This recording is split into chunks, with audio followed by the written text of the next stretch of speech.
சிவாய நம என்றிருப்பார்க்கு அபாயம் ஒரு காலும் இல்லை. நம்ம சிவோத்கர்ஷ மஞ்சரினுடைய பாஷ்யத்தை பார்த்துட்டு வரோம். அதில் நீலகண்ட தீட்சிதர் உள்ளத்தில் கபடத்தோடையும் அகந்தையோடையும் கடுந்தவம் இருக்கவங்க சிவன் அருள் புரியறதில்லை. அவர் கேட்கறது கபடமில்லாத ஆடம்பரம் இல்லாத அன்பு மட்டும்தான்னு சொல்லி பார்த்தோம். அடுத்து மகேஸ்வரனுடைய உயர்வை விளக்க விரும்புகிற தீட்சிதர் அவர்கள் பகவானோட சம்மந்தப்பட்ட எத்தகைய பொருளாக இருந்தாலும் சரி அது ரொம்ப வசதியான நிலையை அடைஞ்சிருக்குன்றார். அதாவது அதில் பாருங்க, அவர் சொல்லிகிட்டே வர்றது, யாரோட கேசத்துலேருந்து வந்த தண்ணீர் கங்கேன்னு அவ்வளோ புனிதமாச்சு, உலகத்தில் ஒரு பெரிய வசதியான பொருளாச்சு. ஏன்னா அது அவர் கேசத்துலேருந்து வந்தது. பகவானுடைய வீரியத்துலேருந்து ஹேமகிரி ஸ்வர்ணம் ஆக்கப்பட்டது. அந்த ஸ்வர்ணத்தை தான் வேள்விகளில் தட்சிணையாக கொடுக்கணும்னு சொல்லப்பட்டது. அப்போ மகாபாரதம் அனுசாசனிக பருவத்தில் அது சொல்லியிருக்கு. வேடன் வேஷத்தில் மகேசன் தோன்றின அவசரத்தில் வேதங்கள் நாளும் நாய்களாக மாறிது, அவரோட வந்தது. அதனால இழிவான நாய் கூட பகவானுன்ற மகிமையோட அந்த பந்தத்தை அவர் உண்டு பண்ணினார். தவம் புரிகிற முனிவர்களுக்கும் விரும்பின பலனை அளிக்க வல்ல காமதேனுவாக அவர் மாறினார். வேத விகிதமான கர்மாக்கள் மூலம் ஐஹதிக ஆமோஷ்மிக பலன்களை பெற்றுக்கிறாங்க. அப்போ வேதங்கள் நாய்களாக மாறின விஷயத்தை சிவலீலார்ணவம் சொல்கிறது.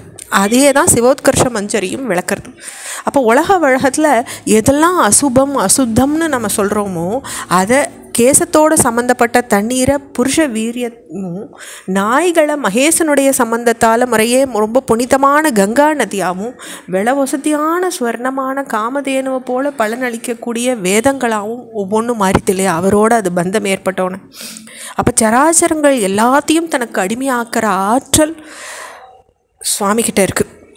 அப்போ காமனின் விருத்தாந்தத்தை சொல்லி பரமேஸ்வரனின் மகிமையை நம்மளால் மேலும் சொல்ல முடியும். அப்போ மகாவிஷ்ணு மனசில் தோன்றினவர் மன்மதன். அந்த காரணத்தில் தான் அவருக்கு மனசிஜன் அப்படின்னு ஒரு பேர் உண்டாருக்கு.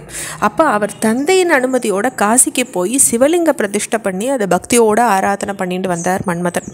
அதனால மகிழ்ந்த மகேஷன் அவரை மதனராஜனாக நியமித்தார். தென்றல ரதமாகவும் கிளிய வாகனமாகவும் அவருக்கு கொடுத்தார்.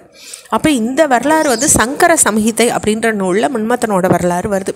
அப்போ மகேசன் அருளால் சராச்சரங்கள் எல்லாத்தையும் தனக்கு அடிமையாக்கிற ஆற்றலை மன்மதன் பெற்றுண்டார். சரஸ்வதி, லக்ஷ்மி முதலிய நாரி மணிகள் ரூபமாக வெற்றி கொடிகளை நிலைநாட்டினார் மன்மதன். இதனால் அகந்த ரொம்ப வந்துடுத்து அவளுக்கு. வரமளித்த மகேசன்கிட்டேயே தன்னுடைய ஆற்றலை காட்ட துணிஞ்சார். ஆனால் அது போய் அங்கே பலிக்குமா? எரியில் விழுந்த வீட்டில் போல நெற்றிக்கண்ணால் எரித்து சாம்பலாக்கப்பட்டார் மன்மதன். அப்போ விட்டில் பூச்சி மாதிரி அவர் நிலை மாறிடுது. அப்போ மதனனை அவனுடைய ஆணவத்துக்காக தண்டித்த பரமேஸ்வரன் தன்னை பக்தியோடு வணங்குற எல்லா உயிர்களுக்கும் முக்தி சுகத்தை அளிக்கிறார் அப்படின்னு சொல்லப்பட்டிருக்கு. அடுத்த இது சொன்னீங்க பார்த்தீங்கன்னா, அவிழ்ந்த அவிமுக்த ஸ்தலம் அப்படின்னுட்டு காசி கஷேத்திரத்துக்கு பேர் சொல்லப்பட்டிருக்கு.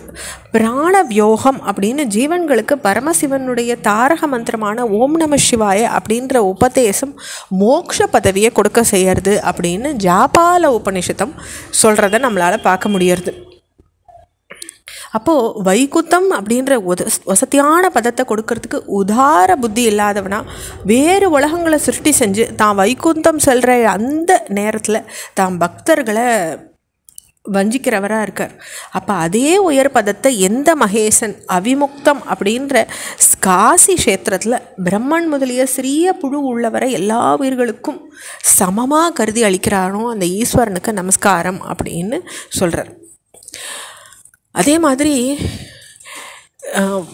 எந்த சமுத்திரத்தில் ஸ்ரீராமன் அணையை கட்டி எந்த சமுத்திரத்தின் முன்னால் மூழ்கி இருந்த பூமியை மேலே தூக்கின் மிகுந்த கீர்த்தி அடைஞ்சாரோ அந்த கடலும் கூட எந்த கங்கையின் நீரால் நிரப்பப்படுறதோ அந்த கங்கையும் எந்த பரமேஸ்வரனுடைய ஜடா மண்டலத்திலேருந்து விழுந்த நீர்த்தவளை போல காணாமல் போனதோ அந்த ஈஸ்வரனுக்கு வந்தனம். அப்போ மகாவிஷ்ணு ராமேஸ்வர அவதாரத்தில் சேது பந்தனம் பண்ணினதும் கடலில் மூழ்கின வேதங்களை பூமியிலேயே மத்ஸ்ய அவதாரத்தில் வெளியில் கொண்டு வந்ததும் இங்கே சொல்லப்பட்டிருக்கு. ஹஸ்திய முனிவரால் பருகப்பட்டதும் கங்கையானது எல்லா ஜந்துக்களுக்கும் உபகாரமாக இருக்கணுமே அப்படின்னுட்டு நினச்சிண்டு தேவர்கள் கேட்க பிரம்மா மகேஷனுடைய ஜடையிலேருந்து வெளிவந்து அந்த கங்கா ஜலத்தால் அதை சாத்தியம்னு நிரூபித்தார் இல்லையா, அந்த ஈஸ்வரனுக்கு எம்முடைய வணக்கம் அப்படின்னு சொல்கிறோம். தொடர்ச்சியை நம்ம அடுத்த பகுதியில் பார்க்கலாம். ஓம் நம சிவாய்.